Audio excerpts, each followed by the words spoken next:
I've seen it happen too often. You spot a flashy gaming laptop on a deal site, you jump on the discount, and a week later you're wrestling with thermal throttling, a screen that can't keep up with your frame rates, or a battery that dies the moment you try to stream. The regret is real, and it makes anyone pause before splurging on a machine that looks great on paper but ends up being a disappointment in the day-to-day. Link is in the description if you want to check the product details on Amazon, and today we're going to see whether the Alienware 16 Area 51 2025 lives up to the hype or just adds another entry to the "what was I thinking" list. First off, the biggest hesitation most buyers have with a laptop of this class is the trade-off between raw power and portability. You're looking at a 16-inch chassis that packs a 24-core Intel Ultra 9 processor, an RTX 5080 GPU, and a full 32 GB of DDR5 memory. Those numbers scream no compromises, but the real question is, does that power translate into a smoother experience when you're actually playing, say, Cyberpunk 2077 on ultra settings, or does it simply sit there, eating power and generating heat? I spent a weekend putting this machine through the motions. I normally use a mix of high-refresh competitive shooters, a couple of open-world RPGs, and a lot of video editing for my YouTube channel to see if the hype holds up. Starting with the display, the 16-inch QHD Plus panel runs at 240 Hz and 500 nits. In a practical sense, that means you can see every micro-movement in fast-paced titles like Valorant or Apex Legends without the blur that cheaper 144 Hz panels suffer from.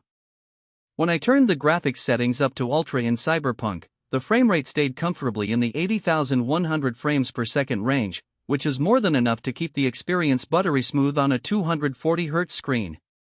The extra pixel density also makes a difference when you're editing 4K footage. Colors look punchy and the extra workspace lets you see more of the timeline without constantly zooming.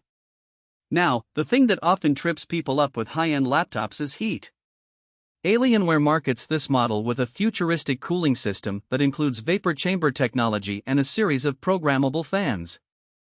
In practice, the fans do spin up noticeably under load. You'll hear a low hum that's louder than on a typical Ultrabook, but the laptop stays within a tolerable temperature envelope.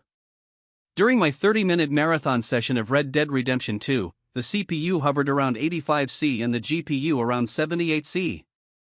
The laptop never throttled, and the keyboard's RGB lighting actually dimmed a bit when temperatures rose, which is a subtle but useful visual cue that you're pushing the hardware hard. Battery life is another reality check.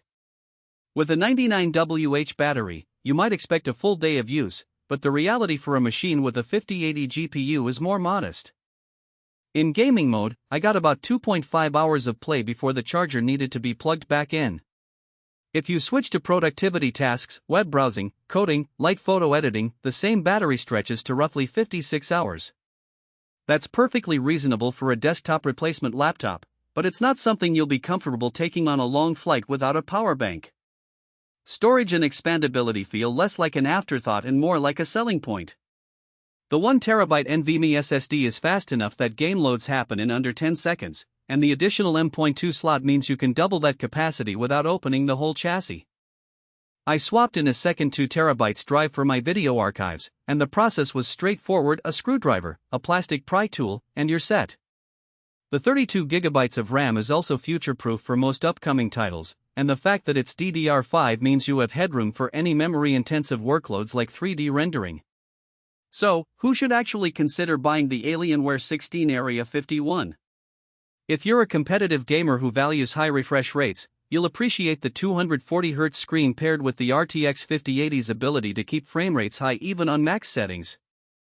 If you're a content creator who needs a portable workstation that can handle 4K video editing, the combination of a powerful CPU, plenty of RAM, and fast SSD storage makes the laptop a solid secondary rig. You can edit on the go and still have the horsepower to render without resorting to a desktop.